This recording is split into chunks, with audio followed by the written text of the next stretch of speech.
noches, bienvenidos a esta emisión, a esta nueva emisión de Pauta Libre que hoy día trae un material impresionante. Esta noche estamos con mi colega Paula Molina. Muy buenas noches, Paula. Muy buenas noches, Mónica González.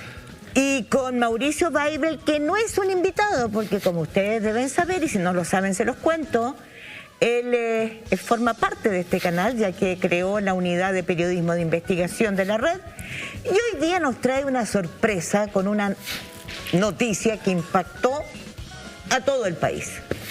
¿Cuál fue esa? El fraude del ejército que cometió el general Fuente Alba, el excomandante en jefe, pero que también cometió el excomandante en jefe Oviedo, y que viene desde tiempos remotos. Son muchos dineros y yo les aseguro que Mauricio nos va a explicar en detalle. Pero ahora vamos a partir de inmediato, sin más tregua.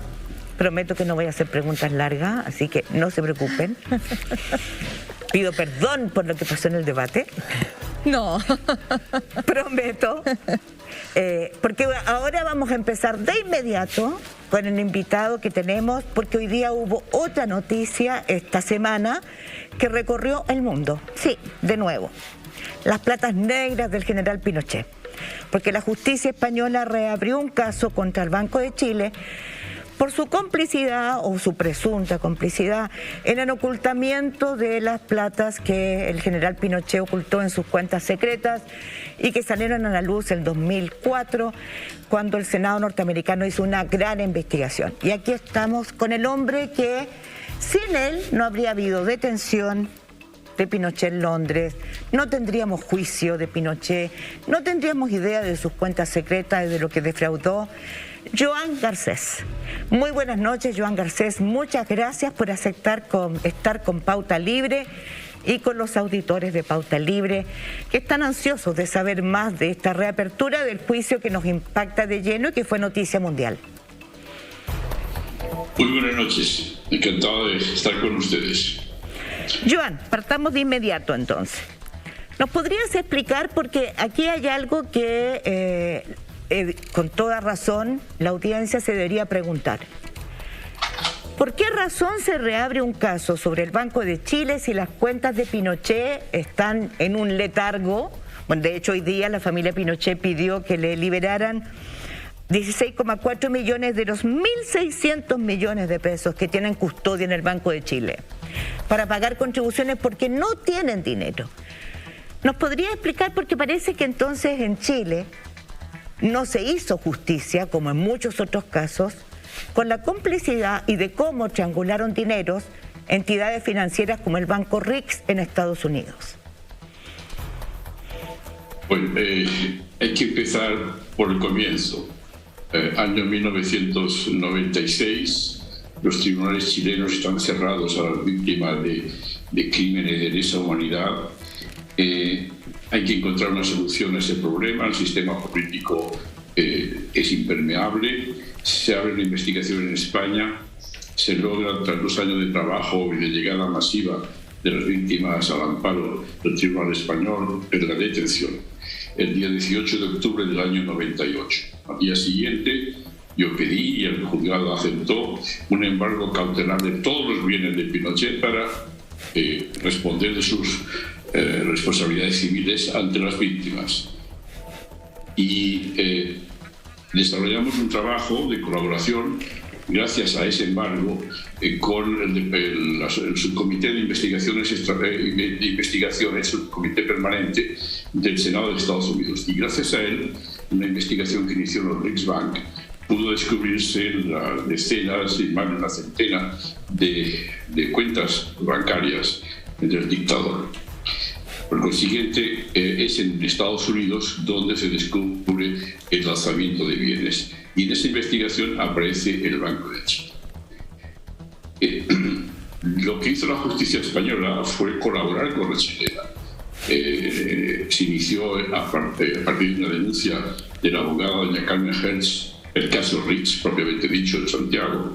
El juez chileno, juez de fuero, en ese momento era don Sergio Muñoz, y pidió la colaboración del juzgado español para que le aportara la documentación que ya teníamos nosotros en Madrid, y se la aportó inmediatamente. Y la propia Fundación Española Presidente Allende, que yo presido, se hizo presente en el esfuerzo que los chilenos estaban pidiendo justicia en Santiago, e interpusimos una querella en Santiago por el alzamiento de los bienes de Pinochet contra Pinochet y sus cómplices. No, en ese momento no el Banco de Chile. Lo que ocurrió en ese momento fue que el juez Muñoz aceptó la denuncia, la querella, seguida de querella. La Corte de Apelaciones de Santiago también la aceptó. Sin embargo, el Tribunal Supremo declaró en el año 2005 que esos hechos no eran constitutivos del delito de Chile, por una razón técnica, y a partir de ese momento pues quedó cerrada la posibilidad de investigar ese delito en Chile. Y en el año 97-98 la Fundación en España presentó una querella contra el Banco de Chile. Y desde entonces se sigue la investigación en España, siempre en relación con los hechos, no en Chile, que está cerrada la puerta, sino los hechos de alzamiento y blanqueo de capitales cometidos en Estados Unidos. La estrategia de defensa del banco fue la de cuando vio que en el año 2010 llegó a Chile el requerimiento español para tomar declaración y otras actuaciones, fue proceder a lo que técnicamente se llama una estafa procesal, en que el engañado es el juez. Consistió en convencer a los jueces en activo en ese momento de que los hechos que se estaban investigando en España eran los mismos que se estaba investigando en Chile en el caso Rix, relacionado con la malversación de fondos públicos. Bueno, la Corte Suprema tomó en ese momento esa decisión, la comunicaron al Tribunal Español, el Tribunal Español cooperó con la justicia chilena, desistiéndose de su competencia en favor de los tribunales chilenos. Estamos en el año 2012. Sin embargo, en 2021 se dio cuenta el Tribunal Español de que los hechos eran distintos y las personas eran distintas, y la propia justicia chilena también se dio cuenta. Hay una resolución del juez don Juan Manuel Valderrama, que resolvió que efectivamente eran hechos distintos. Y a partir de esa constatación, el Tribunal Español dice, bueno, hasta aquí hemos llegado, este fraude no puede continuar, y reabrimos la investigación en España, porque en Chile no se ha investigado estos hechos. Y dirige, a través del convenio de asistencia mutua, asistencia judicial en materia penal, la comunicación al tribunal chileno, que es el cauce normal, para que haga llegar a los acusados, a los imputados, que en España se habrá abierto el procedimiento. Y ahí estamos.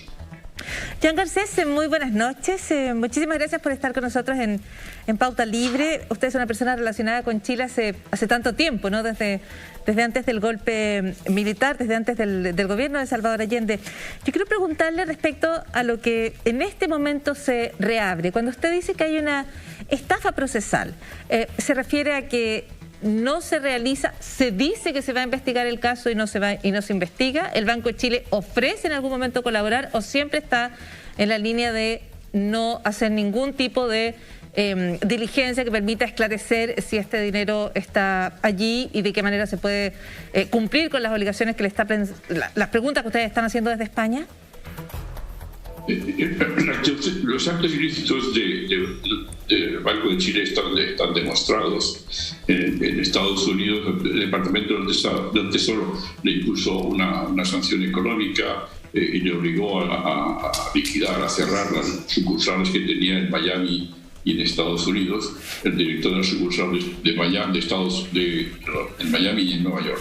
El director de la sucursal en Nueva York fue inhabilitado para continuar trabajando en la banca. Y en el caso de Chile, el Consejo de Defensa del Estado abrió una acción judicial contra el Banco de Chile en Estados Unidos, pero terminó en una transacción en Santiago en que con la módica suma de $2.300.000 pagado como sanción por el banco. El Consejo de Defensa del Estado absolvió de toda responsabilidad al Banco de Chile en relación con esos hechos. de forma que el Estado renunció a cualquier acción respecto del banco. El banco abrió también una acción judicial en Estados Unidos contra el testaferro de Pinochet, responsabilizándole de que había ocultado que las cuentas eran del dictador. Pero ahí en ese procedimiento los tribunales chilenos rechazaron la pretensión del banco y dejaron claro que sí, sabía perfectamente que la plata era del dictador.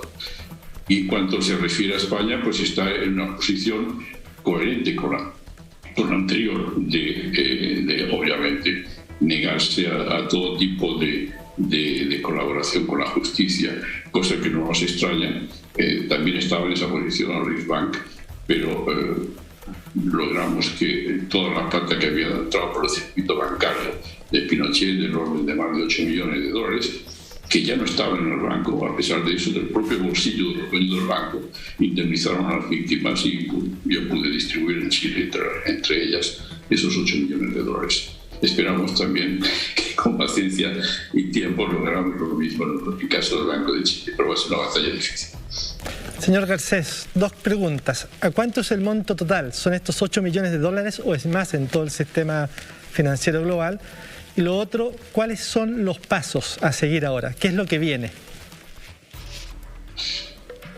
Bueno, el Ministerio Público Español en el año 2009 cuantificó la responsabilidad del Banco de Chile por blanqueo de capitales, particularmente en conexión con el lanzamiento de bienes, del orden de los $100 millones. Y estableció, el juez aceptó esa cuantificación del Ministerio Fiscal, una fianza, depositar esa fianza para garantizar la eventual condena a indemnizar y, si no, el embargo de los bienes. Y fue a partir de la llegada a Santiago de Chile de esta resolución del Tribunal Español cuando montó el fraude procesal. Los pasos siguientes ya dependen de la jurisdicción española. Obviamente que este caso empezó y se desarrolló siempre en una cooperación entre las dos instituciones judiciales, la española y la chilena, y así debe continuar. Respetó la jurisdicción, la decisión chilena en el año 2005 de la Corte Suprema de no investigar los hechos de lanzamiento de bienes. Y respetó igualmente en el año 2012 la decisión de decir que los hechos son los mismos. Pero cuando se dio cuenta de que realmente no se había hecho ninguna investigación, ni podía judicialmente hacerlo, asumió de nuevo su propia competencia, lo cual es una prerrogativa de cada uno de los tribunales de cada país. La competencia de los tribunales son los propios tribunales quienes la fijan en relación con su propia jurisdicción.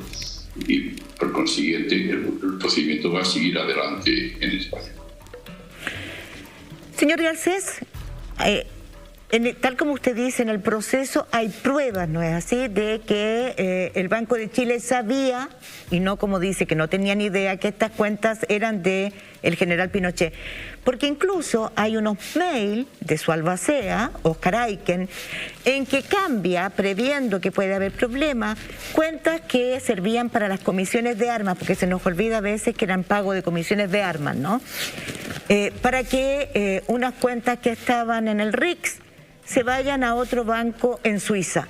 Es decir, las pruebas en que están los mails que intercambia Hernando Nosso Lira, el jefe de la sucursal del Banco de Chile en Miami. De hecho, al señor Donoso se le pagó una gran indemnización, es como el caso Corpesca en Chile, ¿no?, en que se le paga mucho dinero a quienes cometen los delitos. ¿Por qué entonces, habiendo esas pruebas, en Chile no se ha juzgado la complicidad del Banco de Chile en ocultamiento de las cuentas secretas del general Pinochet? ¿Cuál cree usted la razón? Bien, yo puedo hablar de lo que yo he estudiado y de lo que conozco. Los hechos que se investigan en España son los actos de ocultación y blanqueo de capitales a partir de la orden de embargo del año 68 hasta el año 2003. En esos años en España está tipificado como delito el blanqueo de capitales. Hasta donde yo sé, en Chile en esos años no era delito el blanqueo de capitales. Por consiguiente, cabe deducir que los tribunales de Chile no tienen competencia para conocer de los actos de blanqueo de esos actos, los que tuvieron lugar en Estados Unidos, que son aquellos que nos ocupan a nosotros en un tribunal europeo. Los actos de blanqueo, de blanqueo posteriores a la entrada en vigor del cambio legislativo en Chile, que sí tipifica el blanqueo, ya es competencia de los tribunales chilenos. ¿Por qué no lo llevan a cabo? Bien, es una respuesta que no me corresponde dar, pero un indicio de eso es la transacción que comentaba antes entre el Consejo de Defensa del Estado y el Banco de Chile, por una cantidad francamente, digamos, peanuts, que dice en inglés, no cacahuetes, $2.300.000 blanqueado definitivamente, lo hacen por el Estado de Chile. Esa es la forma como yo lo veo, sin perjuicio que naturalmente los responsables del Estado de Chile son los que tienen la competencia y la información para responder más apropiadamente a su pregunta. Joan Garcés, usted nos ha ilustrado respecto a los distintos movimientos judiciales en esta investigación y en estas acciones que llevan varios años.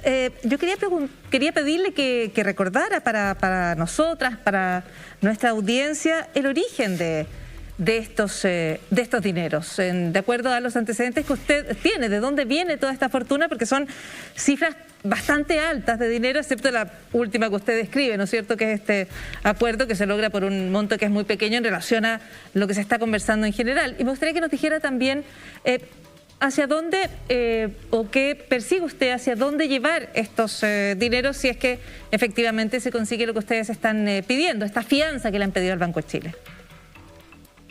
Bien, en el caso el caso español, que es el que yo inicié y he dirigido con mis colaboradores, Pinochet fue acusado de genocidio, de terrorismo y de torturas masivas.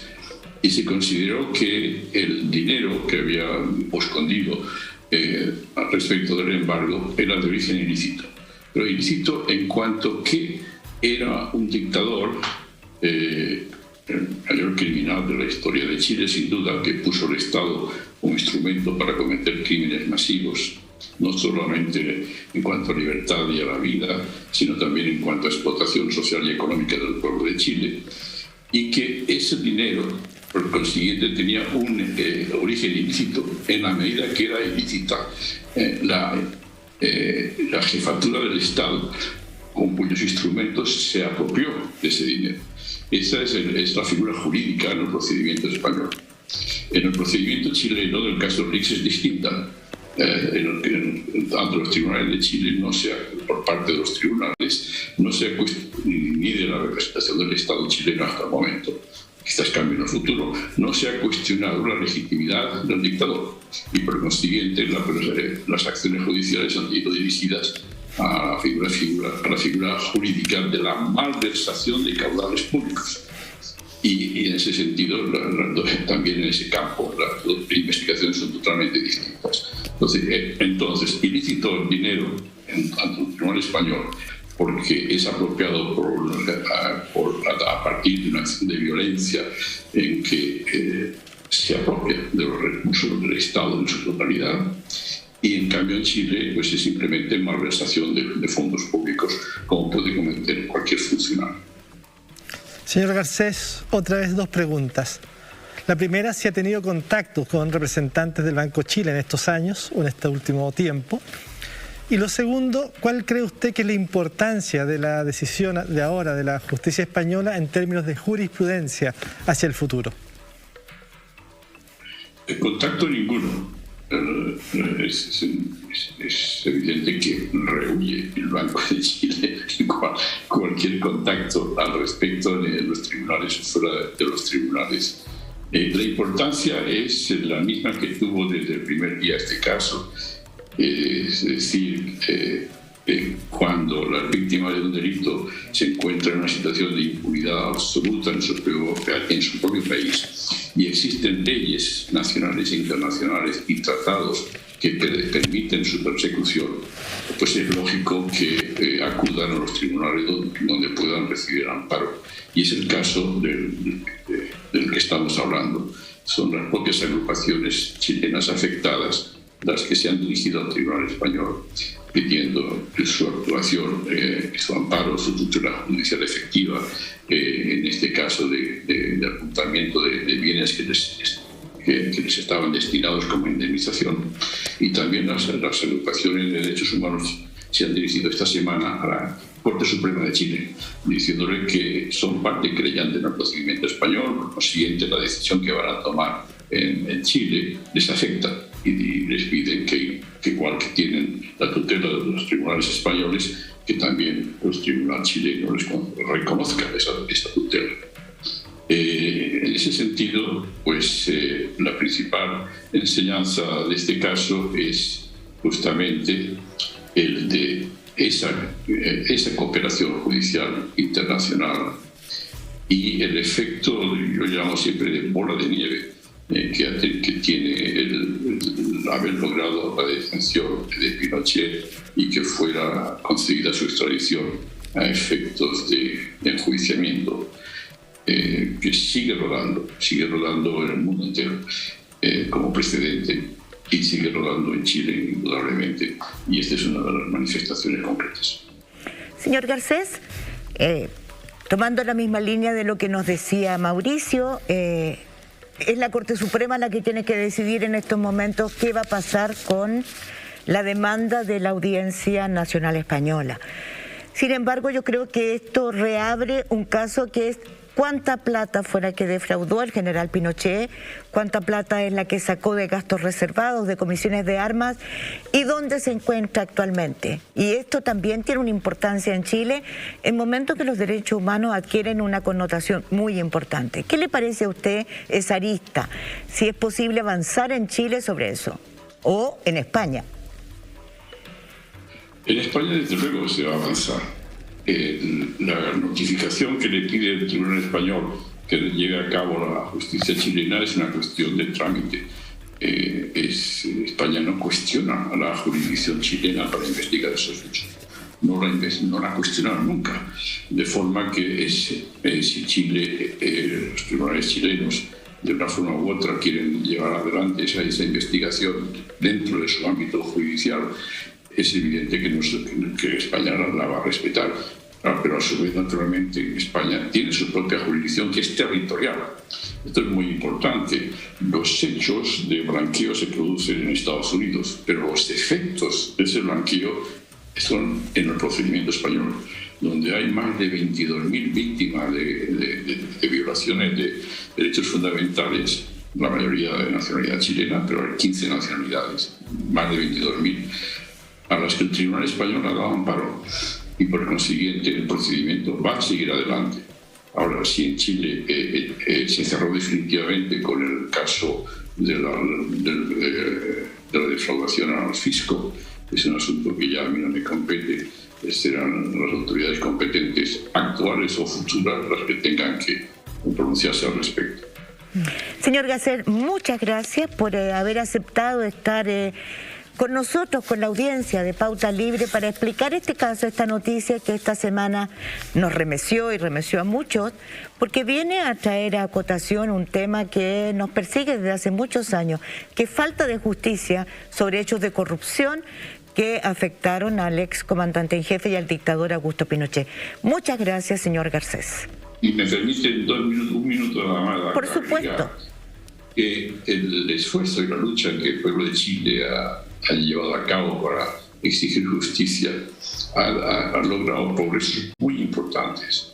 Y hoy en día los tribunales de Chile tienen en el ámbito penal un posicionamiento que va mucho más allá de lo que van otros tribunales, concretamente en España. Y yo siempre digo que en el año 2013 el posicionamiento de la magistratura chilena en cuanto a mea culpa de su posición durante la dictadura es un caso prácticamente único en el mundo. Por consiguiente, hay que confiar en que los tribunales chilenos acojan en el presente y en el futuro las reclamaciones que en ese terreno la sociedad chilena les exige. Eso pensamos también nosotros aquí en Chile, que eso tiene que haber justicia. Muchas gracias, señor Garcés. Encantado.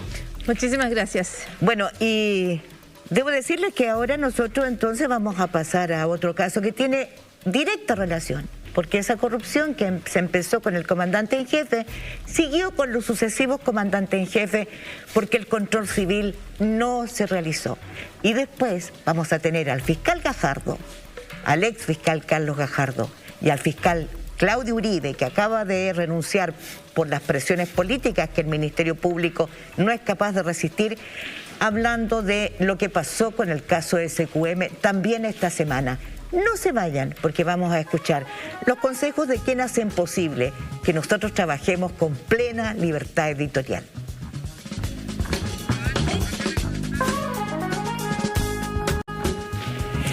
Aquí estamos de vuelta. Yo quisiera solamente citar un dato que hoy día apareció en el diario Financiero Más de los domingos, que me pareció interesante a propósito de lo que estábamos hablando recién de Pinochet, y es que la familia pide que liberen 16,4 millones de los 1.600, insisto, que están depositados en el Banco de Chile en custodia, retenidos por investigación de malversación, para pagar contribuciones de propiedades 23, avaluadas en 17 millones de dólares.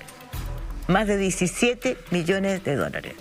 Interesante cómo acumuló fortuna la familia, ¿no? Claro, es interesante y un poco lo que esbozaba Joan Garcés, ¿no? Y lo que planteabas tú, Mónica, que has investigado más el tema. Esto se trata de dinero que habría provenido de gastos reservados, de comisiones de armas. Hoy día vamos a hablar de harta plata en el programa, vamos a hablar todo el programa de plata. Y es plata mala vida. Es dramático, porque son dineros que llegan a, en este caso, en el caso que ya nos va a contar Mauricio Weibel, a pagar lujos, a pagar autos de alta gama, a pagar propiedades, con dinero que es de todo Chile, ¿no es cierto? Que servirían para políticas públicas para paliar pobreza. Exactamente. Y hay un nexo que yo encontré, Mauricio, entre el caso Pinochet y lo que tú nos vas a explicar ahora, y es que el general que es director de finanzas, cuando el general Fuente Alves, comandante en jefe, dice, mire, yo no hice más que aplicar lo que venía desde el tiempo del general Pinochet, es decir, 745 millones al año para gastos reservados sin ningún control, ni uno. Y al general Fuente Alba se le está investigando por más de 3.000 millones de pesos, que habría sido la plata mala vida que habría obtenido con un patrimonio que creció.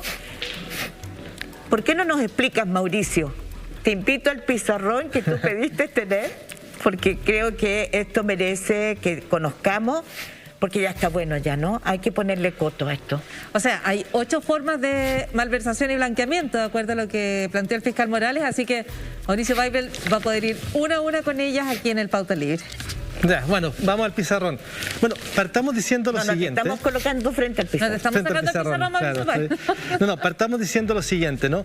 Este es probablemente, después de la colusión de los pollos, el confort y todo eso, este es probablemente uno de los mayores casos de corrupción en la historia de Chile. Estamos hablando de un fraude, aparentemente, según acusa la Fiscalía, por 3.000 millones de pesos, ¿no?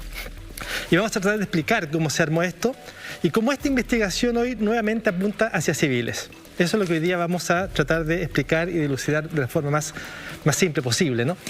Esencialmente lo que ocurre, para que la gente lo entienda de forma muy sencilla, es que el comandante en jefe del ejército, sea quien sea, dispone cada año de 2.500 millones de pesos en gastos reservados, que no los tiene que rendir.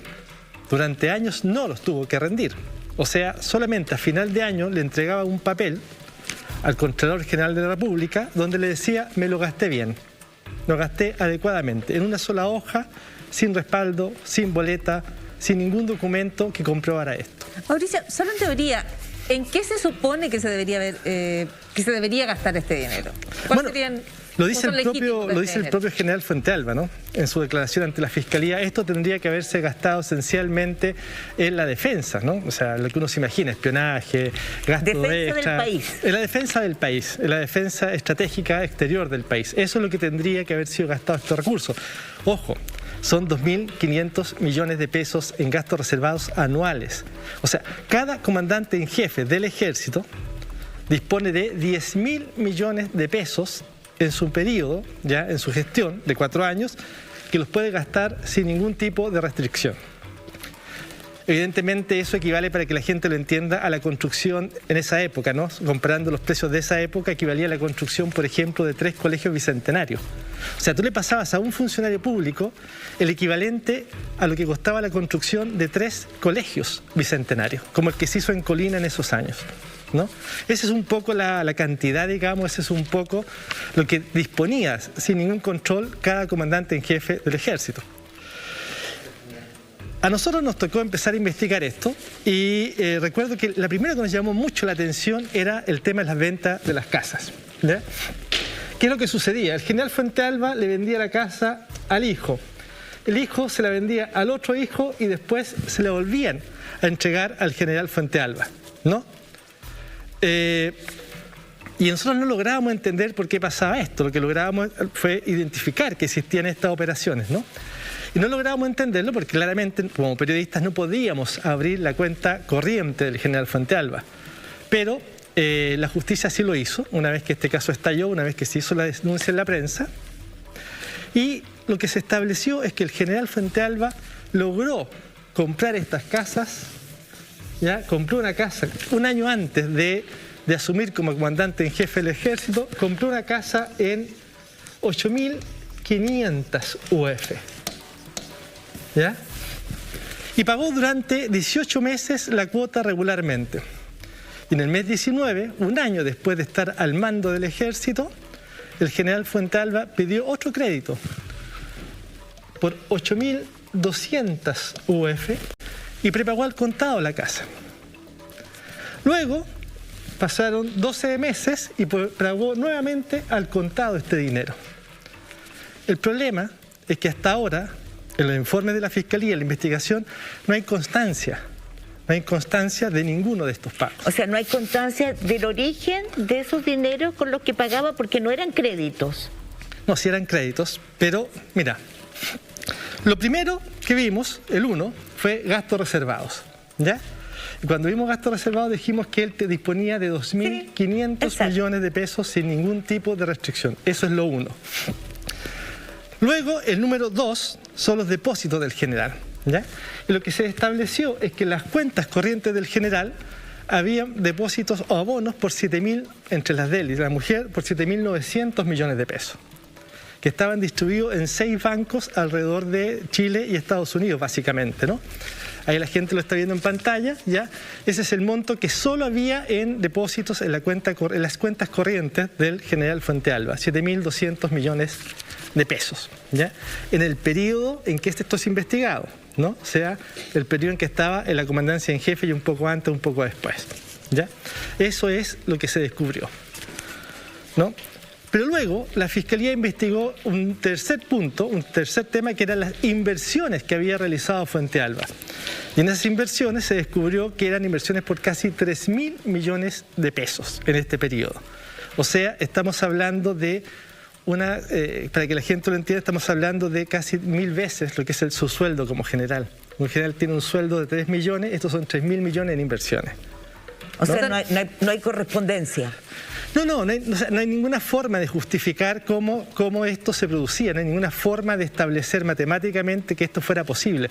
El general lo que dijo es que esto provenía de sus gastos en los viáticos, del dinero que recibía en viáticos, en pasajes, de su estadía en Estados Unidos, de su estadía en Argentina, pero todos los análisis de la Unidad de Análisis Financiero, el Ministerio de Hacienda, de Impuestos Internos, lo que muestran es, hasta ahora, según la Fiscalía, es que no cuadran las cuentas, ¿ya? Ahora, ¿qué viáticos tendrían que haber sido para poder comprar las casas, no una, sino 3 veces, como tú has descrito, además hacer los depósitos en Chile y en el extranjero, y las otras compras que tú vas a describir? Y los autos de lujo, ¿no? Claro, ese en el fondo es el número, digamos, no está acá, digamos, pero es el número 5, ¿ya? Que son los autos de lujo, ¿ya? El otro tema que es los autos de lujo. Cuando a mí me tocó investigar este tema, ya que fue el año 2016-2017, lo que sucedió es que nos encontramos con que el general Fuentealba había comprado alrededor de 30 autos de lujo.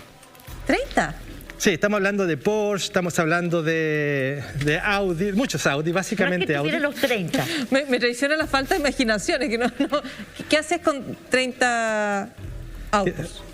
Bueno, los compras, los vendes, los compras. Lo curioso es que muchos autos los tenía 3 meses y los devolvía.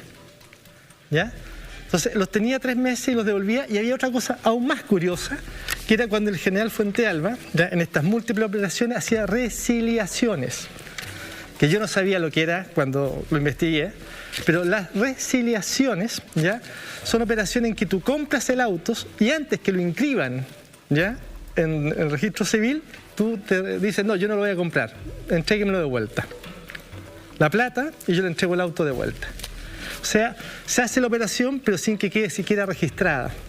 Pero en el intertanto pasaste la plata, En el intertanto, según la fiscalía, pasaste el dinero y de vuelta lo lavaste, según la fiscalía. Ah. Y al general Fuentealba les pidieron en la fiscalía que explicara por qué hacía esto. Y como acaba de aparecer en pantalla, el general Fuentealba dijo que en realidad había devuelto un Audi porque el Audi le afectaba la salud. ¿En qué sentido? No lo explica, ¿no?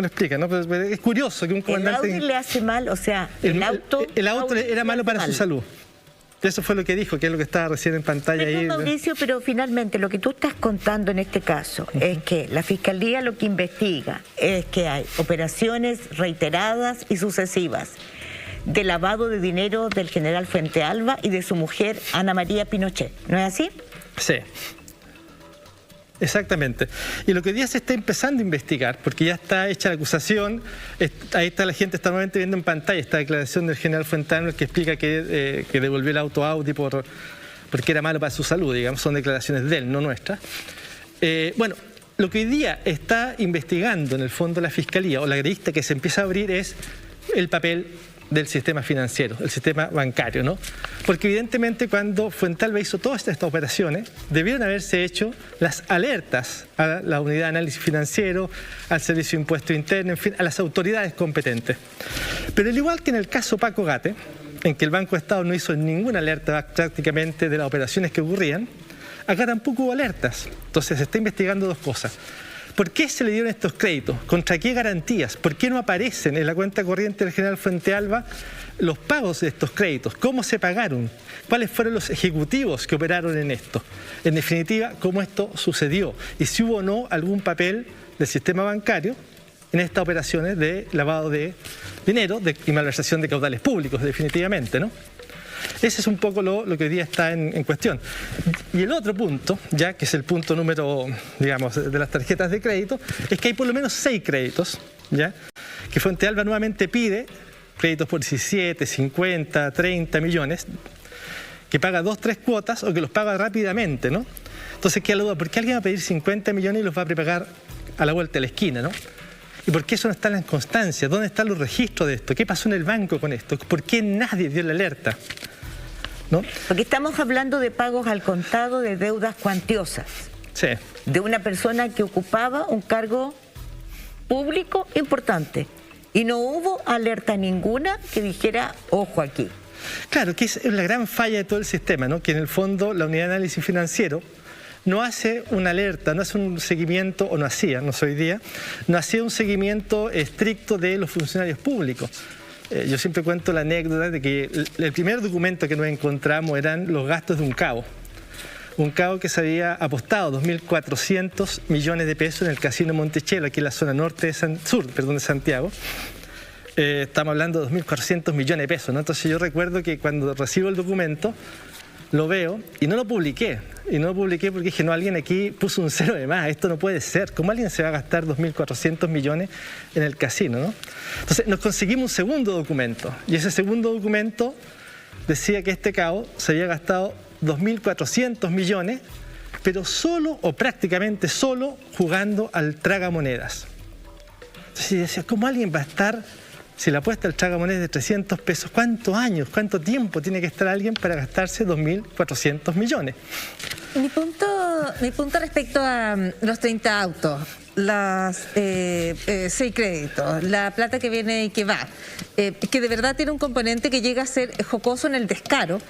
Mi punto es que lo que te permite ver es que hay un problema en el sistema y puede ser de varias naturalezas y dos posibles son que no exista la ley para sancionar este tipo de situaciones, ¿no? Lo mismo que decía Joan Garcés hace un ratito, o sea, si el blanqueamiento de capitales no es delito, no hay por qué ir a buscarlo. Entonces, una cuestión es que nuestro sistema judicial no esté al día con este tipo de figuras o que no exista ningún tipo de celo desde distintas instituciones, incluidas las bancarias, como ha planteado Mauricio, que permita ir seguimiento a esta situación. O que el Ministerio de Defensa carezca de todo tipo de controles. Y una tercera para que las finanzas del Ejército, de la Armada, de la Fuerza Aérea, ni hablar carabineros que funcionan con el Ministerio del Interior, tengan un mínimo de correlato. Y es lo que decía Mauricio con respecto a los gastos reservados, que se entregan en una hoja sin más. Están bien gastados. Y estamos hablando de miles de millones. Claro, fíjate que en el caso del CAO, para seguir con eso, que es una anécdota, pero una cruel anécdota, el CAO se gastó esto, 2.400 millones de pesos. Y su pareja gastó otros 400 millones. Entonces, si entre estas dos personas que tenían sueldos de 500.000 pesos habían gastado 2.800 millones de pesos en el casino, la pregunta nuestra fue, bueno, ¿cuánto gastaron los generales?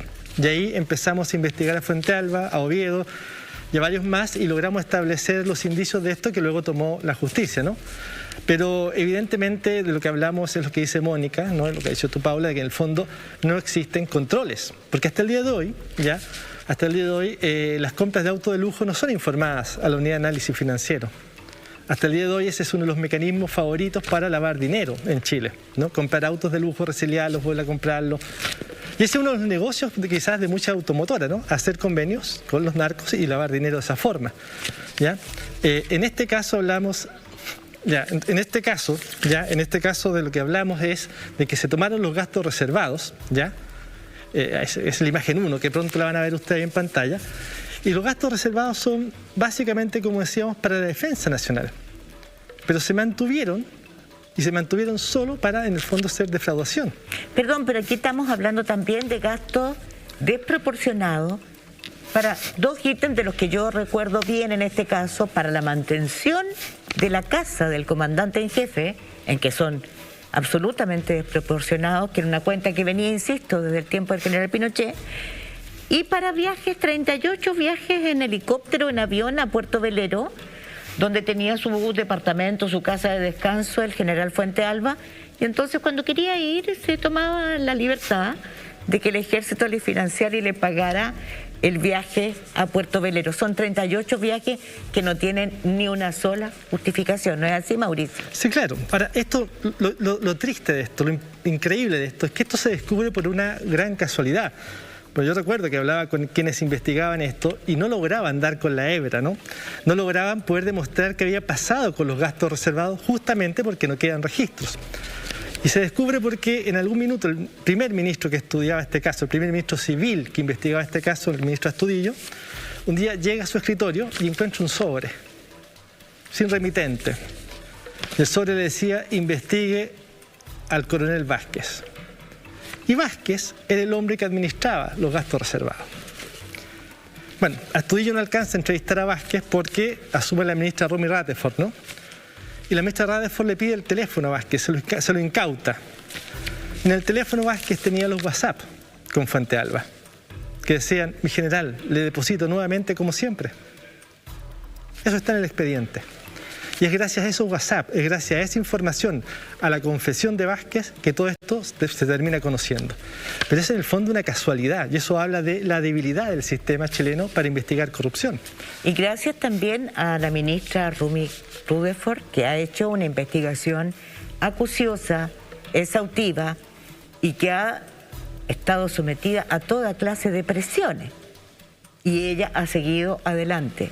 Porque lo que acaba de decir Mauricio, que aparece como una anécdota, lo que indica es que el ministro Astudillo de la Corte se encuentra con esto. Pero nadie fue al Ministerio de Defensa, porque en el Ministerio de Defensa ha reinado la impunidad durante todos los gobiernos, sea cual sea el sello. Sí, claro, efectivamente, cuando uno hablaba con los ministros o hablaba con asesores de los ministros, te decían, mira, acá los civiles hacemos como que mandamos y los militares hacen como que obedecen.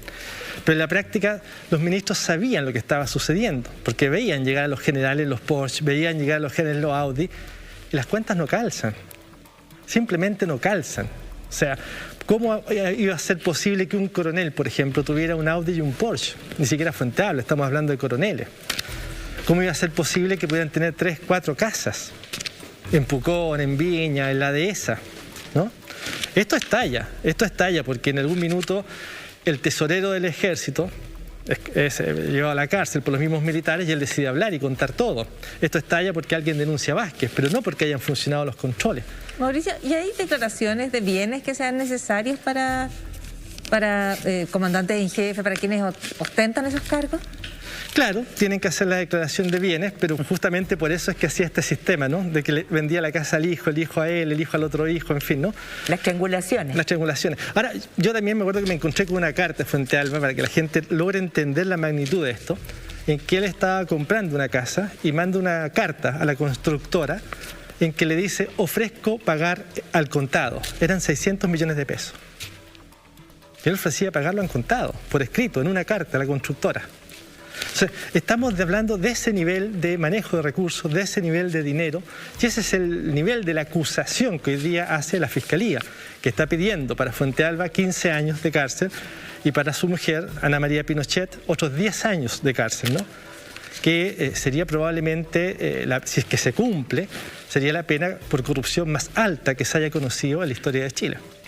Mauricio, ¿podríamos revisar las distintas acciones que hay, las distintas investigaciones, ¿no? Porque la opinión pública puede haber observado el anuncio que hace el fiscal Morales, ¿no? Que es quien pide estos 15 años para Fuentealba y estos 10 años para su señora, para Ana María Pinochet, y está en forma paralela la investigación de la jueza Rutherford y está la acción del Consejo de Defensa del Estado, entiendo. Claro, lo importante del caso Fuentealba es que va a tener consecuencias sobre los otros comandantes en jefe. Porque recordemos que en su minuto el general Oviedo, Humberto Oviedo, también fue o está siendo investigado por la ministra Rutherford por otros 4.000 millones que no están al menos justificados. Y también está siendo investigado Cheire y también está siendo investigado Isurieta. Recordemos que entre los pagos que hacía el coronel Vázquez había una mesada de 800.000 pesos que se le entregaba a los comandantes en jefe de por vida con los gastos reservados. Claro, porque aquí, si no me equivoco, Mauricio, el general Fuentealba es comandante en jefe entre el 2010 y el 2014, ¿no es así? Sí, efectivamente. Pero el fraude y la malversación por la cual es acusado por el fiscal Morales continúa después del 2014. Y eso tiene que ver con lo que tú estás diciendo, ¿no? Por una parte, con que sigue recibiendo supuestamente recursos de los gastos reservados, que es una especie de mesada que se le entrega para que tenga un buen vivir a futuro, y por la otra con que las operaciones de lavado se permanecen en el tiempo, ¿no? Que es la acusación que hace la Fiscalía. En el fondo la Fiscalía dice, usted sacó dinero cuando era comandante en jefe y lo siguió lavando después. No dejó de lavar el 2014, sino que las operaciones de lavado continuaron a través de todo el tiempo. La malversación es la base de los delitos de blanqueamiento, que es lo que ahora se está investigando. Una precisión, Mauricio, que nos puedes hacer es respecto a esta cifra que se va entregando, esta mesada a los excomandantes. Uno, digamos, desde la completa inocencia no puede comprender cómo aquello tiene que ver con la seguridad del país, que es para lo que están destinados los gastos reservados. ¿Hay alguna explicación respecto a esa mesada? Si ese es el nombre de mesada. O sea, el nombre mesada es un nombre coloquial que le puso la prensa, ¿no? Pero no existe ninguna explicación porque además no tiene ninguna justificación legal, ¿no? Por lo tanto, sería, como dice la Fiscalía, sería malversación de caudales públicos, ¿no? O sea, sería apropiación de caudales públicos, tomar caudales que no te pertenecen para el fondo distribuirlo entre los que están ahí, digamos. Es un poco lo que sucedió también, para que lo recordemos, en el caso Paco Gate, ¿no? Donde en el fondo se toman fondos que eran para el pago de remuneraciones, pero se los destina en el fondo para enriquecer a unos pocos. La gente tal vez no lo sabe, ¿no? Pero esto se hacía esencialmente en el caso Paco Gate, haciendo depósitos millonarios en el Banco Estado, cientos de depósitos por 20, 30, hasta 40 millones de pesos en el Banco Estado. Las cuentas corrientes, las cuentas de ahorro de los carabineros, Y iban al Banco Estado, la casa matriz, que estaba ahí esto es confesado por los mismos carabineros, ¿no? Iban a la casa matriz con mochilas, sacaban de a 20, de a 30 millones las mochilas, ¿y dónde se iban a repartir el dinero? A los estacionamientos de la moneda. O sea, el fraude lo cometían, lo cerraban a un par de pisos del ministro del Interior, que era su jefe. Ese es lo totalmente burdo de toda esta historia, ¿no? O sea, de impunidad total. Mauricio, yo creo que lo que tú estás relatando, el modus operandi, las formas con que operaban tanto en Carabineros como en el Ejército, en este caso, y en distintos niveles, ¿no? Con ley reservada de cobre, con gastos personales, con gastos reservados, con gastos de la comandancia en jefe. Muestran en la magnitud de la crisis en la que estamos, ¿no? Sí, claro. Consideremos porque que la desconfianza es total. Claro, consideremos que si uno, o sea, el caso Milico Gate, que se le llama, la verdad hoy tienes más de 30, se habla incluso de 50 aristas, depende con quién le preguntes y cómo hagas la clasificación, pero no se sabe finalmente cuánto es el dinero defraudado. Solo en la arista inicial, que era el caso Milico Gate 1, son 5.500 millones de pesos, que eran 400 facturas falsas. En el caso Fuente Alba son otros 3.000 millones de pesos. En el caso de los tóner, que era que compraban tóner para las impresoras de forma fraudulenta, son 700 millones, solo los tóner. En el caso Humberto Oviedo son otros 4.000 millones que son investigados. Entonces, no hay un monto aún de cuánto sería la defraudación al interior del ejército. En el caso Pago Gate hablamos de 30.000 millones. O sea, estamos hablando de cifras fácilmente de 50.000 millones defraudados en los últimos 8 o 10 años de las Fuerzas Armadas y de orden, ¿no? Efectivamente eso requiere ser corregido y el problema es que hasta el día de hoy no se corrige porque no hay control civil sobre la administración de los recursos. Los recursos siguen estando bajo control militar, ese es el problema. Muchas gracias, Mauricio. La unidad de investigación de la red va a seguir trabajando en esto y seguramente vamos a seguir hablando y entregando nuevos detalles. ¿Por qué? Porque este problema compete no solamente a la seguridad del país. Fíjense, 2 ex comandantes en jefe recientes estarían con el peligro inminente de ir a la cárcel, están detenidos, formalizados, pero con condenas. Eso sería gravísimo, sin hablar de lo que está pasando en Carabineros. Entonces vamos a cerrar esto y vamos a ir a otro punto de corrupción, que es lo que ha mellado la confianza pública y que hizo a nuestra gente decir basta ya, basta de impunidad. Vamos a ir a lo que pasó esta semana cuando el Ministerio Público decide no perseverar en la investigación por financiamiento ilegal de la política de 34 personas. Y vamos a estar con el exfiscal Carlos Gajardo y con el fiscal Claudio Uribe, que acaba de renunciar por las presiones políticas indebidas en el Ministerio Público. No se vayan, ya volvemos.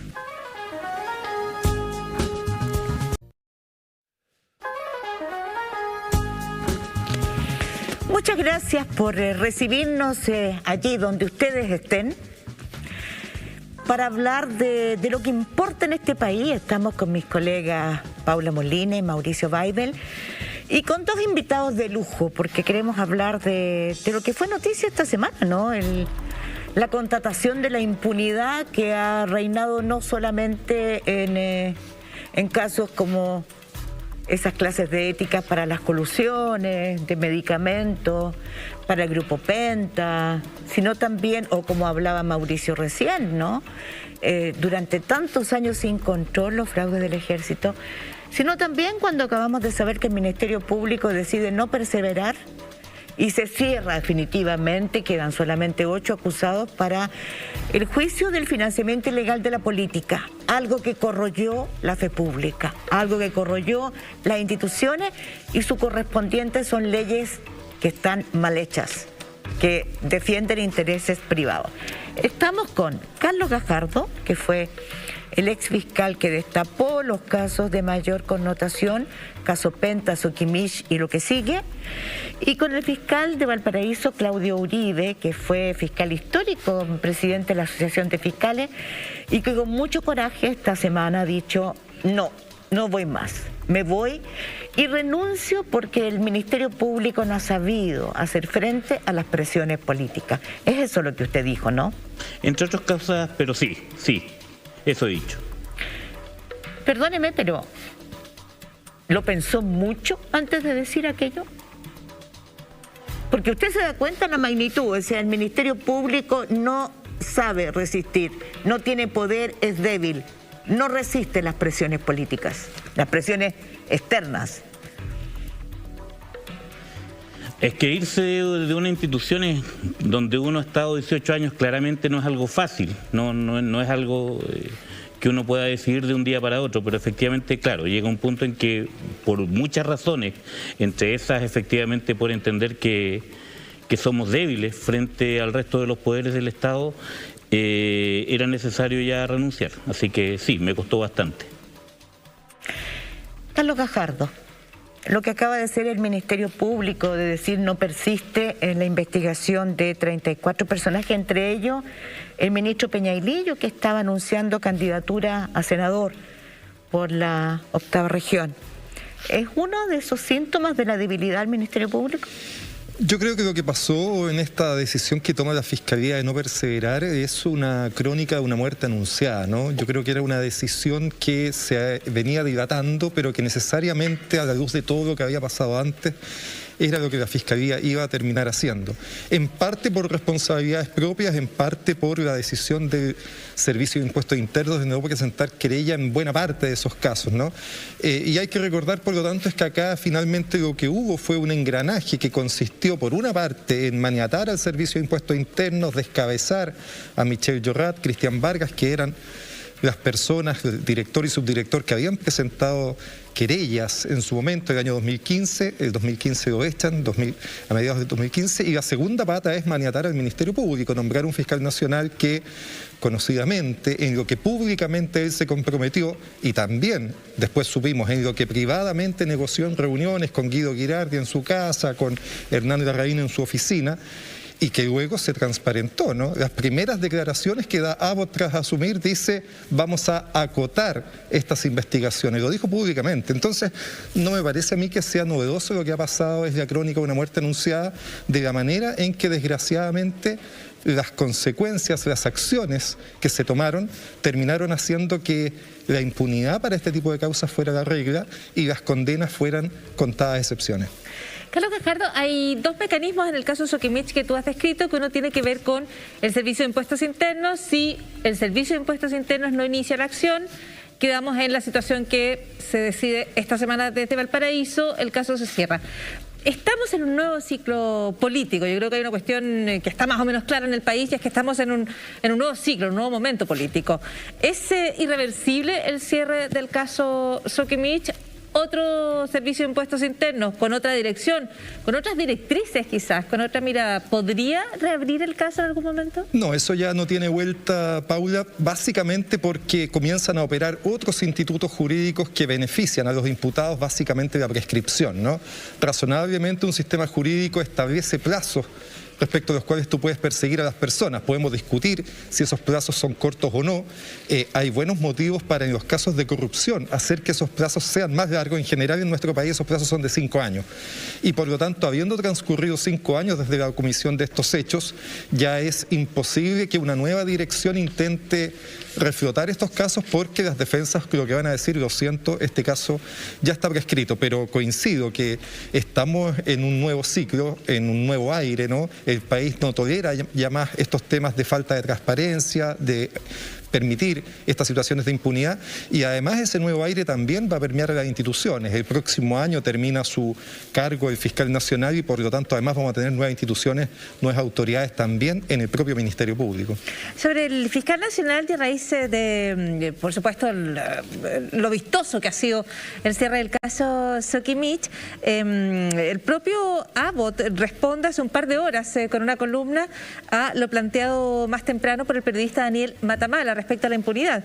Y el fiscal Abbott llama a que se le diga si hubo un proceso de disciplinar a fiscales que eran demasiado diligentes y que cerraron estos casos por la vía rápida. Él emplaza a que se le diga quiénes son los fiscales demasiado diligentes y que se confirme con ellos y ellas si fueron disciplinados por mí, dice Abbott.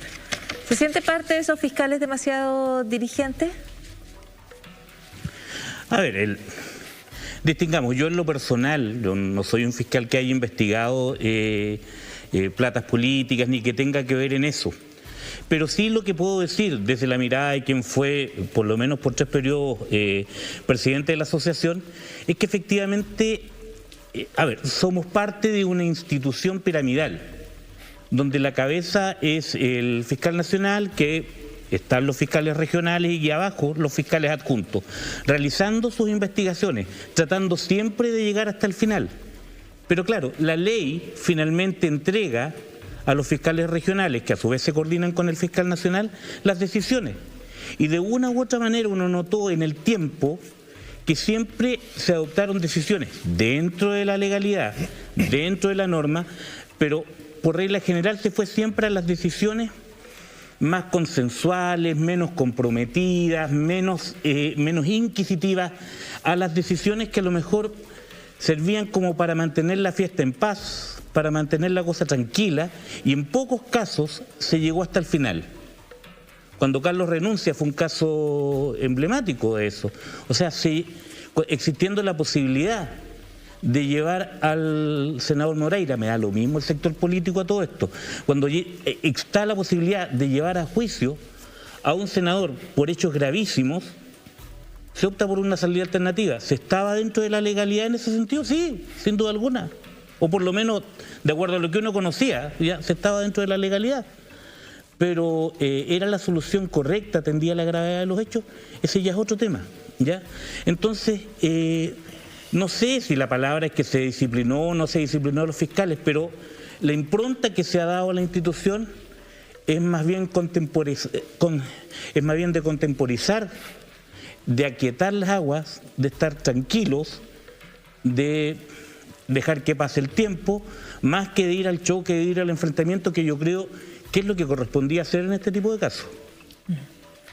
Carlos, después de investigar la corrupción política, el financiamiento ilegal de la política y de no poder llegar a puerto en el fondo, ¿cuáles crees tú que son las medidas necesarias para que eso cambie? ¿Qué normas, qué leyes, qué hay que cambiar? Yo diría, Mauricio, que las pondría en 2 niveles, ¿no? Hay, por supuesto, modificaciones que hay que hacer al derecho penal sustantivo y procesal en cuanto a endurecer algún tipo de normativa. Hay un proyecto muy interesante que hoy día ha sido aprobado en la Cámara de Diputados que endurece de manera bastante importante la sanción en general de los delitos de carácter económico y que, dicho sea de paso, ha provocado gran preocupación en el diario El Mercurio, ¿no? Que ya le ha dedicado 2 editoriales diciendo que es un proyecto que va a traer graves consecuencias y que altera la igualdad ante la ley, básicamente. Eso por una parte. Y en lo procesal, conjuntamente, creo que hay que permitir que todas las investigaciones puedan ser iniciadas de oficio por el Ministerio Público. No se sostiene un sistema en que cuando estamos hablando de delitos, es decir, de aquellas conductas que son más contrarias a la ciudadanía, al conjunto de todos nosotros, esas conductas solo puedan ser perseguidas si una persona lo decide. Los delitos tributarios, el Servicio de Impuestos Internos, los delitos electorales, el director del CERVEL, y los delitos de colusión, el presidente de la Fiscalía Nacional Económica. Eso no se sostiene. Expliquémosle a la gente que eso significa que, por ejemplo, la colusión cualquiera, si el fiscal nacional económico no actúa, no hay forma de perseguirla. Y la consecuencia dramática de eso es que esa norma es del año 2016, estamos en el año 2021, han pasado 5 años desde que es posible en teoría perseguir los delitos de colusión, y hasta el día de hoy ni siquiera se inicia una investigación por colusión, ¿no? Pero en eso yo diría que hay bastante consenso, que hay normativas que hay que modificar y el Parlamento tiene que hacer su pega. Pero hay una segunda pata que yo creo que se le da menos importancia, que tiene que ver con el fortalecimiento de las instituciones, porque muchas veces nos sacamos nada con tener leyes que en el papel digan tal cosa, cuando llamados a aplicar esas normativas, las instituciones se inhiben. Y para eso es fundamental entonces que aseguremos la independencia y la autonomía. Hoy día tenemos un sistema que desgraciadamente inhibe por defecto a las autoridades a accionar en contra de otras autoridades, porque el nombramiento en Chile de las altas autoridades está condicionado a que tú no incomodes al poder político. Los ministros de la Corte Suprema, el fiscal nacional, los ministros del Tribunal Constitucional, el Contralor General de la República, todos ellos son nombrados por acuerdos transversales en el Senado. Y eso debiera cambiar. Claro, en todos estos casos se requieren 2/3 de los votos, es decir, necesitas prácticamente que haya unanimidad. Y entonces, si tú aspiras legítimamente a ejercer esos cargos, no tienes que incomodar al poder político. Estamos en un momento constituyente en que estos temas, creo yo, son claves, porque justamente son un resorte de la Constitución, y creo que tenemos que favorecer mecanismos que aseguren la independencia y la autonomía de estos poderes. Perdón, una última detalle. ¿Tú crees que debiera ser electo por votación, por ejemplo, el fiscal? Hay distintas fórmulas, ¿no? Yo creo que eso hay que estudiarlo muy bien. No hay fórmula perfecta. La elección popular tiene también otra serie de inconvenientes, ¿no? Probablemente de mayor manera los partidos políticos finalmente terminarían influyendo en quiénes son los candidatos y cómo se eligen. Son los expertos en participar en procesos eleccionarios. Yo no me caso tampoco con la elección popular, pero creo que más que la fórmula tenemos que atenernos al principio. El principio debe ser: aseguremos la independencia y la autonomía de las instituciones. En ese sentido, Claudio, tú dices que renuncias por presiones políticas. ¿Qué es lo más grave que te pareció ahí? ¿Qué es lo más grave que viste? Yo primero quiero hacer un matiz. Yo diría que lo que yo he dicho es más bien que la Fiscalía Nacional no ha sabido resistir las presiones políticas, y eso conlleva, como se acaba de decir acá, debilidad institucional. Y la debilidad institucional contamina toda la institución, porque cuando tú tienes una institución que le faltan recursos, que le falta medio, que no tiene una serie de elementos, recuerda que yo estaba en un rol gremial mucho tiempo, y uno veía que las autoridades no son capaces de pararse frente a otras autoridades del Estado a exigir lo que necesitamos. Bueno, entre otras cosas tú te preguntas por qué. Oye, ¿por qué si necesitamos tener mejores normas, si necesitamos más medios, si necesitamos más cosas, por qué nuestra autoridad no hace nada al respecto? ¿Ya? Y ahí tú también entras a estos temas de que efectivamente la idea es no entrar en conflicto con otros poderes, no romper huevos, estar como tranquilos, claro. Entonces, y ahí da lo mismo que no tengas los medios para trabajar, porque tú no vas a entrar en conflicto con el Ejecutivo, ni con Hacienda, ni con nadie. ¿Ya? Eso también es un elemento que para mí fue muy central en esto. A mí me gustaría ir aterrizando más a los hechos concretos de lo que estamos hablando, de la debilidad de la presión política. La fiscal Claudia Peribancic dijo que no perseveraba con estos 34 personajes. Entre algunos nos sorprendieron porque no los conocíamos, no habían aparecido, porque él sí simplemente no había presentado querella. Pero el Servicio de Impuestos Internos le replicó y le contestó y le rebatió y le dijo: 27 involucrados en acciones penales accedieron a suspensiones condicionales del procedimiento. Es decir, no llegaron a juicio porque hubo un acuerdo, ¿no es cierto?, entre el Ministerio Público y el acusado. 27. Y 4 de los 34 imputados estaban querellados nominativamente. O sea, aquí se devela, ¿no es cierto?, que no era tan cierto esto de que faltaba solo la querella del sí. El fiscal Guerra fue uno, Manuel Guerra, fue uno de los que se allanó a un procedimiento de suspensión del juicio cuando ustedes habían prometido un juicio respecto de Iván Moreira y respecto de otros casos. ¿No es así? Así es, pero yo diría, Mónica, que en general esta pelea que uno tiende a ver ahora y que viene hace rato, ¿no?, entre el Servicio de Impuestos Internos y la Fiscalía, es un poco, me parece a mí, cachetadas de payaso, ¿no? O sea, me parece que finalmente las dos instituciones, desde sus altas autoridades, Fernando Barraza y Jorge Abot, concluyeron en que esta era la forma en que había que terminar las causas y ese fue el mandato con el que fueron nombrados. Hay que recordar que Fernando Barraza es nombrado en el primer gobierno, en el gobierno 2 de la presidenta Bachelet, y luego, extrañamente, para ser una autoridad de ese calibre, es ratificado por el presidente Piñera y sigue hasta hoy, ¿no? Lo que solo lo señalo para demostrar que hay una transversalidad en su nombramiento. Y por lo tanto, cuando uno ve que hay este tire y afloje en las decisiones que se están tomando, a mí me parece que más bien eso es un tanto ficticio, cuando en el fondo han estado de acuerdo en la manera en que se ha tramitado esta causa. Y hago el punto respecto a que la suspensión condicional per se no es una salida que uno descarte de plano. Hay imputados menores, boleteros o personas que tuvieron muy poca participación en que la suspensión condicional es una herramienta posible.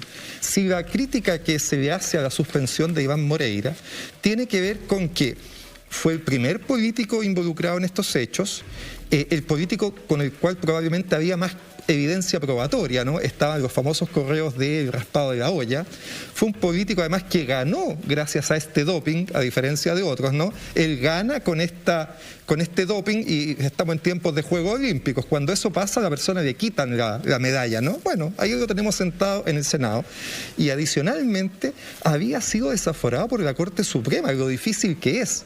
Es decir, que nuestro máximo Tribunal de Justicia haya decidido por la mayoría de sus votos desaforarlo y decirle al Ministerio Público: señores fiscales, sigan adelante, pueden llevar a juicio a este señor, e inmediatamente se haya tomado por el fiscal Guerra la decisión de suspenderlo, es francamente una tomadura de pelo también para el propio Poder Judicial. O sea, ¿para qué nos trae toda esta causa si después lo va a suspender? Para la suspensión, digámoslo para la gente que no entiende del concepto, ¿no?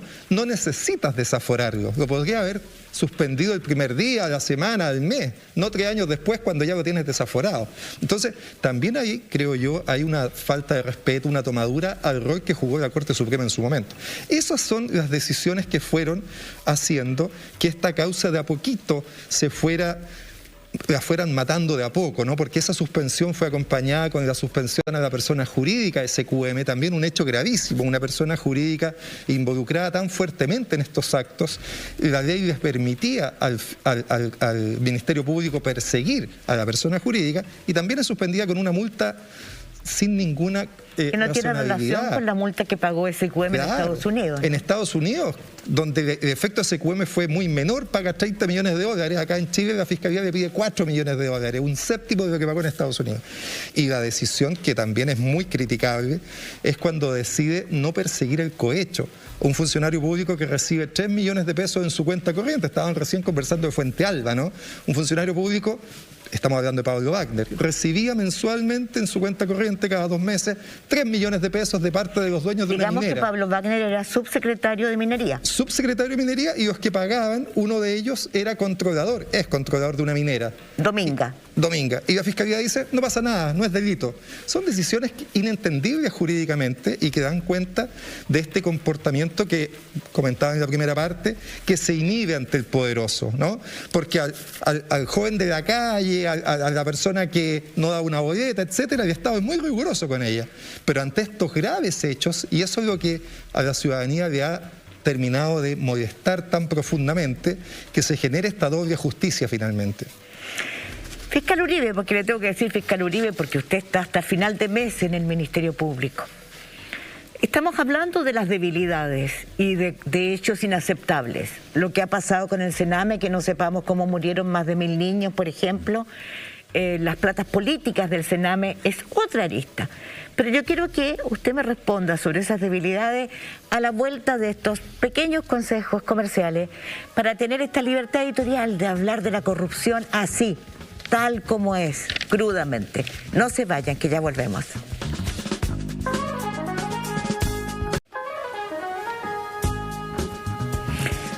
Muchas gracias por quedarse con nosotros en la sintonía de este programa en que estamos hablando de la corrupción que ha arremecido a este país desde hace ya varios años y que todos indican como una de las causales de lo que pasó y empezó a pasar en este país a partir del 18 de octubre del 2019 en el estallido social.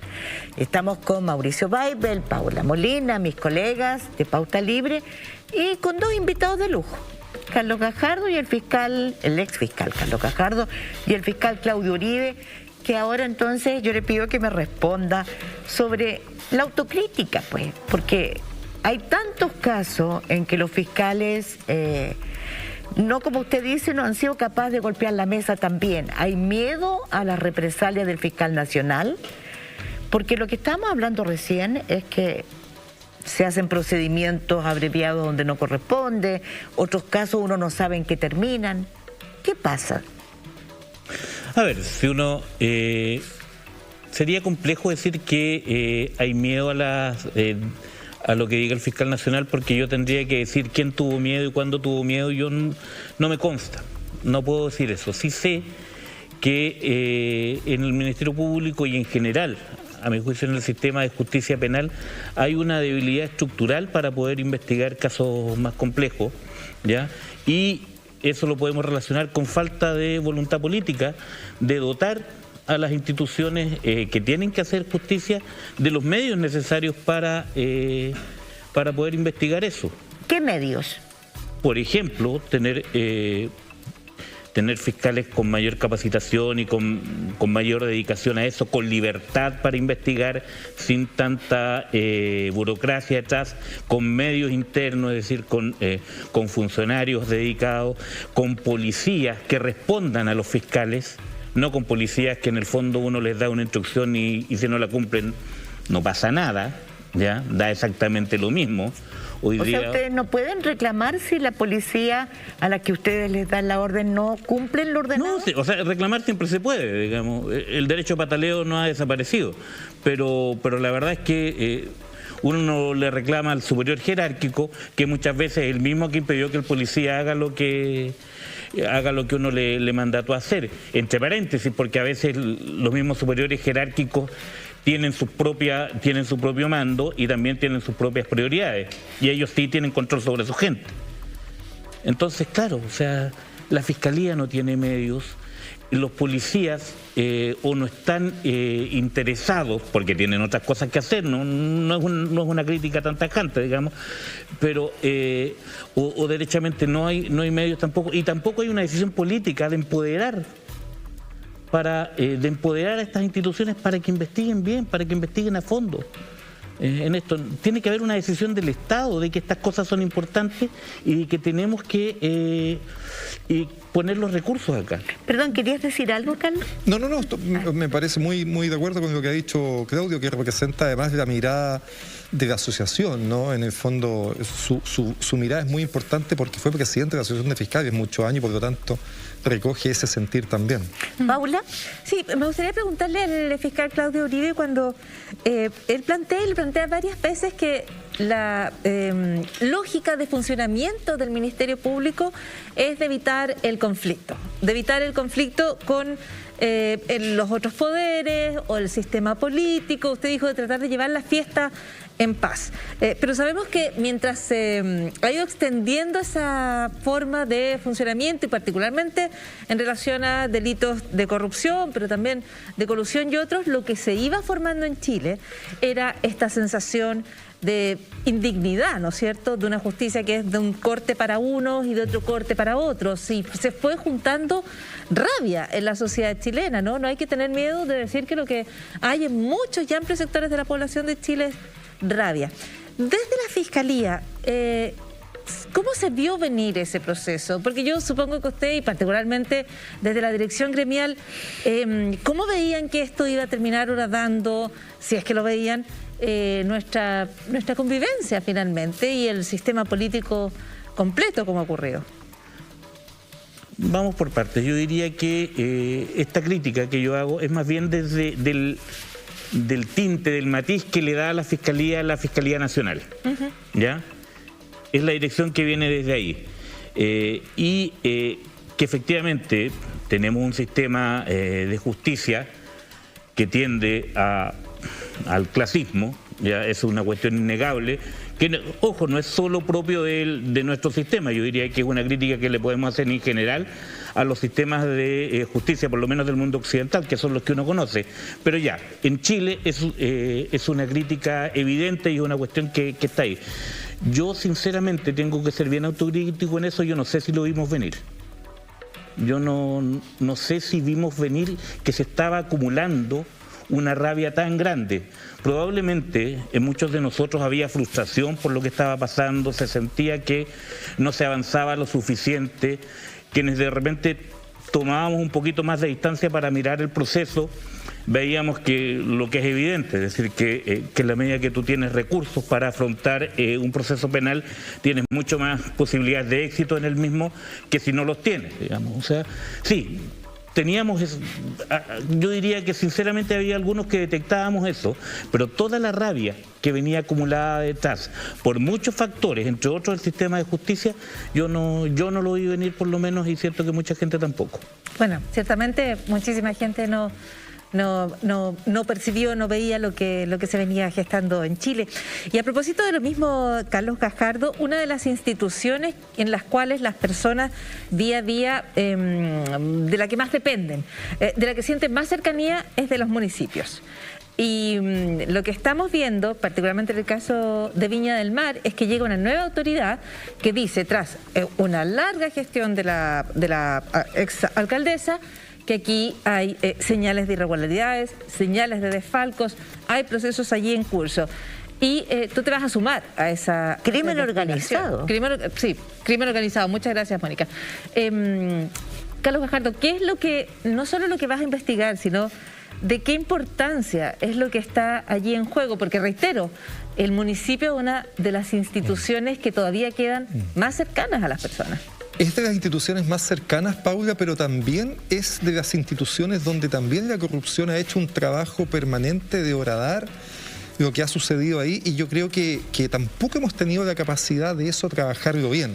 Y pongo un ejemplo donde ha habido un avance notable, ¿no? Que es el caso de la comuna de San Ramón, donde fíjense que la labor periodística de alguna manera fue mucho más rápida, más eficiente que lo que hizo la Fiscalía, que ya el 2017 mostraba muchas señales de irregularidades delictivas, ¿no?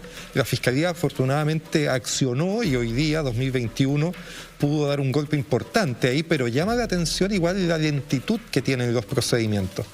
Algo de eso uno puede pensar también en lo que está pasando en Viña del Mar, porque en Viña del Mar ya tenemos una sentencia judicial de un órgano jurisdiccional, el Tribunal Calificador de Elecciones, el TRICEL, que ha dicho que en Viña del Mar, y es una sentencia ejecutoriada, hubo por parte de la alcaldesa un notable abandono de deberes.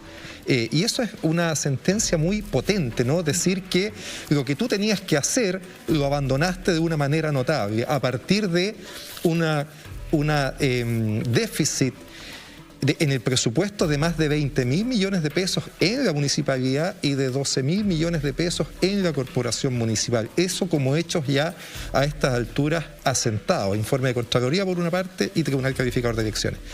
Y entonces efectivamente creo yo que los sistemas donde existe muy poco control, desgraciadamente por la naturaleza humana, terminan provocando ambientes en que la corrupción florece. Acá tuvimos 16 años en que una autoridad no tuvo contrapeso, en parte porque sus altas votaciones le permitían también tener consejos comunales en que también tenía amplias mayorías, y eso le daba amplias formas de actuar. La nueva administración que ha llegado, bueno, obviamente ha comenzado este proceso de revisión. Y yo diría que en el apoyo que nosotros como abogados estamos dando es muy importante lograr generar un ambiente de confianza en la ciudadanía para provocar que la información que se tiene se entregue. Porque la corrupción, claro, ocurre en ambientes de oscuridad, pero siempre hay gente que sabe, siempre personas conocen de cómo se dieron los hechos. Lo señalaban recién respecto de Fuente Alba, ¿no? A Fuente Alba todos lo vieron pasear en sus autos de circulitos, y por eso le llamaban el Señor de los Anillos. Todos conocían los lugares donde vivía, las vacaciones que tenía, y eso no era compatible sin duda con los ingresos que tiene un funcionario público aún de su alto nivel. Bueno, esa situación es exactamente extrapolable acá. Acá también tenemos funcionarios municipales, distintos probablemente a la alcaldesa, con altos gastos, con altos estándares de vida que no se condicen con eso, y también hay mucha gente que A partir de ahora, creo yo, vamos a tener la posibilidad de tener mucha mejor y mayor información. Hay, por cierto, también pericias, auditorías, papeles, números, y toda esa información esperamos canalizarla a la Fiscalía. La justicia, por cierto, está al debe, las labores investigativas de la Fiscalía están al debe en estos temas, pero lo que no podemos hacer es perder la esperanza, ¿no? A pesar de lo que estamos hablando, yo sigo manteniendo la esperanza que los nuevos aires que soplan en el país, los nuevos aires de transparencia, de probidad, de no tolerar estas situaciones, de ser mucho más crítico en el juicio a las autoridades cuando no cumplen sus funciones, nos permitan tener muchos mejores resultados en esta investigación que estamos iniciando. Claudio, quiero ir con una cosa que has planteado tú en otro tema, ¿no? Dices que la Fiscalía es permeable a las presiones políticas. Este año me tocó hacer un reportaje y vimos que la mitad casi de las causas por derechos humanos fueron cerradas, sin siquiera pedirle declaración a las víctimas, en la gran mayoría de los casos. Y más de la mitad fueron cerradas cuando eran menores de edad, ¿no? ¿Tú crees que la Fiscalía tiene fuerza, tiene capacidad, tiene decisión para investigar las violaciones a los derechos humanos, las más de 8.500 causas? A ver, lo primero es que yo creo que la Fiscalía no tiene medios para investigar eso, objetivamente. Y ahí hagámonos una pregunta práctica. Exactamente con quién va a investigar la Fiscalía esas causas, ¿ya? Porque los 700 fiscales que existen a lo largo del país, que tienen, no sé, miles de causas cada uno, ¿cómo lo hacen para investigar esas causas? Exactamente con quién. Porque hay que investigarlos con la policía, desde ya. Esa es la primera precisión. Yo creo que no hay medios. Yo creo que los fiscales, como funcionarios públicos, tienen la voluntad de investigar todo lo que puedan esas causas, ¿ya? Pero te vas a encontrar efectivamente con una carencia de medios probatorios importantes, que si más encima no tienes apoyo para trabajarlas, te entras a una situación donde no hay cómo avanzar ahí, ¿ya? Entonces, claro, es lo que, por lo menos desde mi postura, es lo que vengo diciendo hace rato. Es decir, estas cosas requieren voluntad política, requieren dotar de medios, requieren dotar de infraestructura. Ahí recién veamos si hay voluntad política para avanzar. Cuando tengas medios para trabajar. Hoy día no los tienes. Okay. Yo si pudiera hacer un complemento a lo que dice Claudio, que comparto absolutamente, solo agregar que también hay temas de gestión en que la Fiscalía está fallando, diría yo, de manera relevante, y eso, por cierto, es responsabilidad de sus altas autoridades de nuevo, ¿no? La manera en que tú distribuyes el trabajo, el apoyo que le das a los fiscales hoy día es mínimo y se están privilegiando trabajos más concentrados en equipos de tramitación más masiva, y esto tiene que ver fundamentalmente con una pregunta clave, que es resorte absoluto del fiscal nacional. Esto es resorte absoluto del fiscal nacional. ¿Qué causas tengo yo como prioridad para investigar y qué causas no? Y en el caso de lo que ha sucedido en el último año con la pandemia y con las violaciones de los derechos humanos, es bien sintomático lo siguiente. La Fiscalía le ha dado una prioridad inusitada, a mi juicio, y equivocada, a las causas por infracción al artículo 318, por la infracción a la cuarentena, infracción al toque de queda. Más de 100.000 causas se tramitan en la Fiscalía y yo diría que se han tramitado relativamente bien. ¿Qué ha dicho la Corte Suprema primero y el Tribunal Constitucional después? Que básicamente esas conductas no son constitutivas de delito, que la ley, que el artículo 318 no sirve para perseguir esas conductas. Y hoy día la Fiscalía se está teniendo que dar una voltereta para desestimar todas las causas que empezó y que con entusiasmo acusó. Esos mismos esfuerzos, energías, obviamente que tú haces en esas causas, no las destinas a otras que son más importantes. Entonces, claro, faltan medios, faltan recursos, pero faltan también porque mucha parte de los recursos los estás utilizando en causas donde no deberías tener tanto interés, tanto esfuerzo.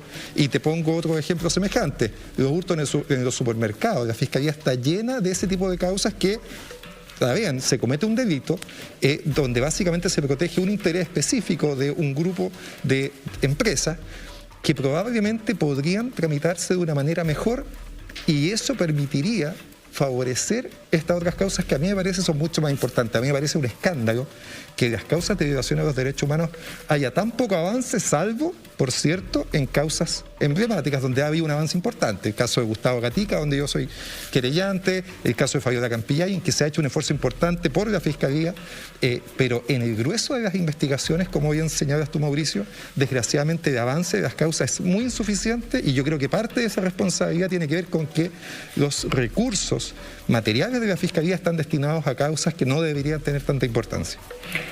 Si entonces, si estamos en ese punto, yo quisiera hacerle a los dos la última pregunta, ¿no? Pensando en que abrigamos la esperanza de que esto se acabe, de que esto termine, de que pongamos coto a la impunidad, porque de eso se trata. Terminar con esta cultura de la impunidad que corroe la fe pública.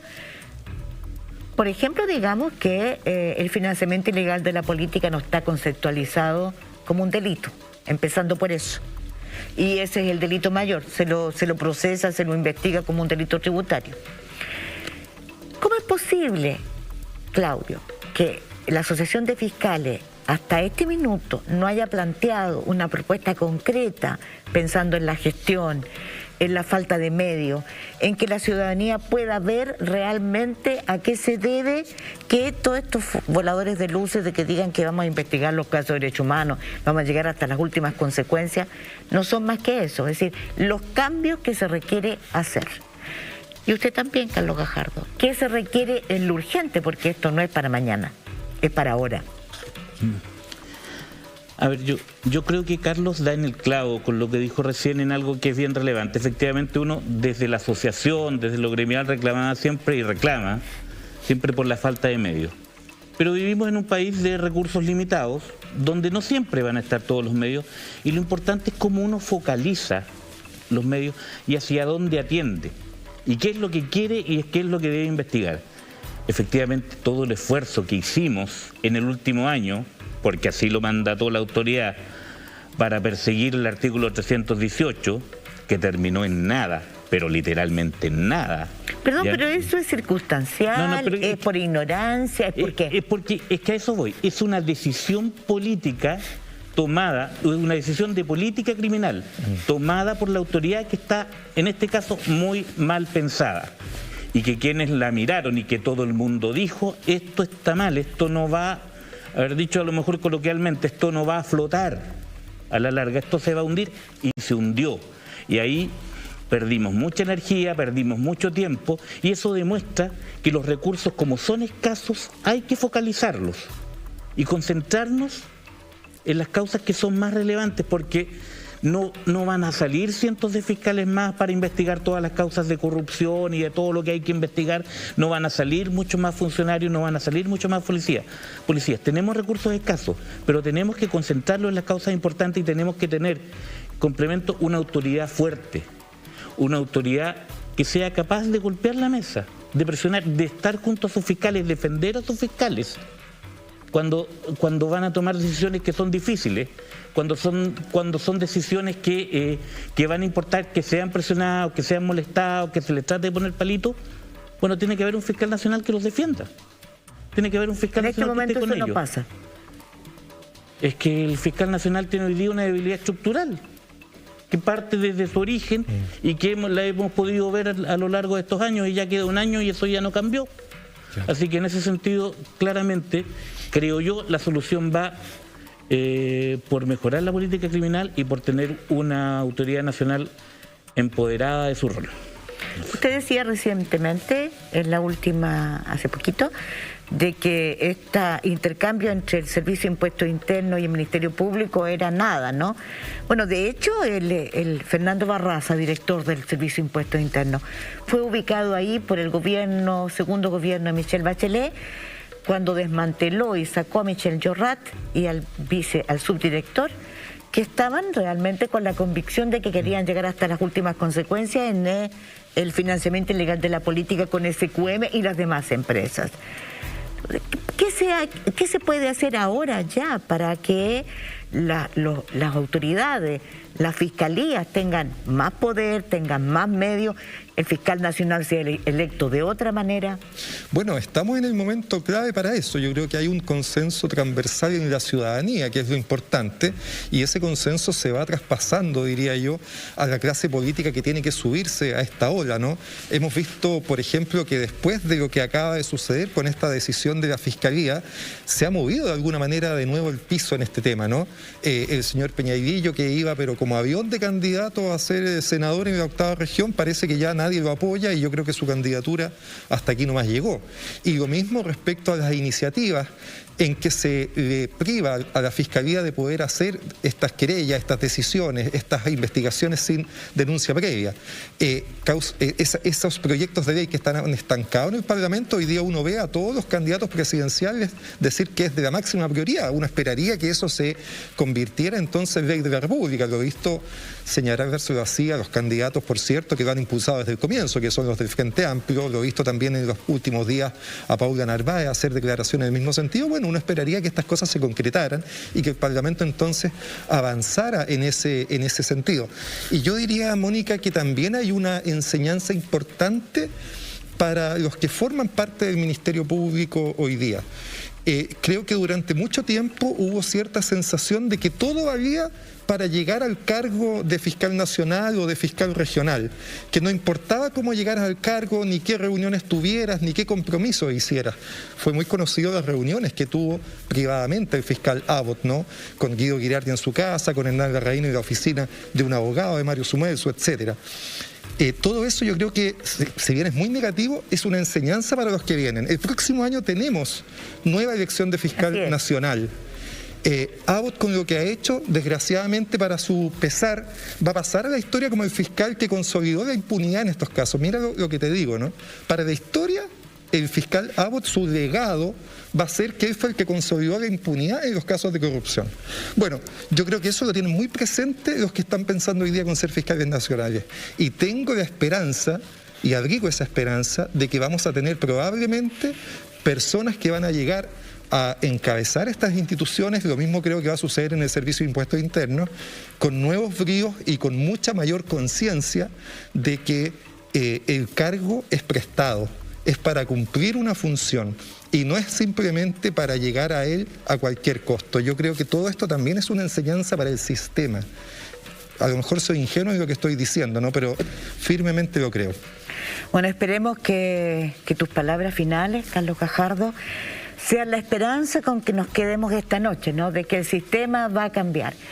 Muchas gracias, fiscal Uribe. Muchas gracias por estar con nosotros esta noche y contarnos desde adentro por qué se va. Le deseamos mucho éxito en sus nuevos rumbos, en su nuevo trabajo. Muchas gracias, Carlos Gajardo. Mucho éxito en la investigación con Pablo Norambuena de ese crimen organizado que nos hablan de que existe en la Municipalidad de Viña del Mar, donde la impunidad ha reinado por casi 2 décadas. Muchas gracias a ustedes por la invitación, Mónica. Muchas gracias, Mauricio Weibel, Paula Molina, y a ustedes. Muchas gracias. En esta semana en donde el mundo del deporte vibró con los Juegos Olímpicos, el mundo del fútbol lloró con la salida de Messi del Barcelona, donde nosotros seguimos mirando de reojo los más de 46.000 víctimas del COVID. Hoy día tratamos de celebrar el Día del Niño y seguimos adelante con la esperanza aquí, arriba, pensando en que le vamos a dar una vuelta de tuerca a la impunidad y a la falta de confianza. Muchas gracias por confiar en Pauta Libre, en nosotros.